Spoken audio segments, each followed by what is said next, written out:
একদিকে আমরা দেখলাম কার্যত রণক্ষেত্র পরিস্থিতি বাঁশদ্রোণীতে বুধবার এবং অন্যদিকে বাঁশদ্রোণীতে বিজেপি কর্মীকে আটকের প্রতিবাদ। বাঁশদ্রোণী থানার সামনে জমায়েত বিজেপি কর্মীর, যে ছবি আপনাদেরকে দেখাচ্ছি, বিজেপি কর্মীর জমায়েত এবং বিজেপি কর্মী রুবি মণ্ডলকে আটকের প্রতিবাদ চলে রাতভর থানার সামনে অবস্থানে রূপা গঙ্গোপাধ্যায়। প্রতিনিধি উজ্জ্বল এই মুহূর্তে আমাদের সঙ্গে রয়েছেন। উজ্জ্বল, রাতভর থানায় অবস্থানে রূপা গঙ্গোপাধ্যায়, আজকে ঠিক কি অবস্থান বিজেপির কর্মীদের? দেখো, তারা অবস্থান চালিয়ে যাবেন। একটা কথাই বলছেন রূপা গঙ্গোপাধ্যায়, বলছেন যে পুলিশের এখানে দুরকম বিষয় দেখা গিয়েছে।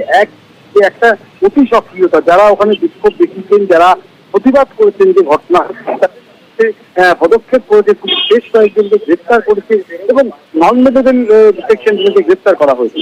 একই রকম ভাবে পুলিশ নিষ্ক্রিয় রয়েছে যারা এই অপরাধের সঙ্গে যুক্ত বা যেই দোষটা করেছে।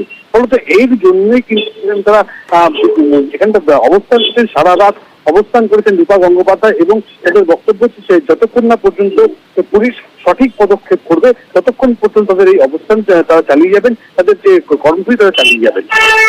বেশ, ছাত্র মৃত্যুতে গতকাল সকাল থেকেই রণক্ষেত্র বাঁশদ্রোণী, পুলিশকে ঘিরে দফায় দফায় বিক্ষোভ চলে এবং বাঁশদ্রোণী থানায় আসেন সিপি মনোজ বর্মা।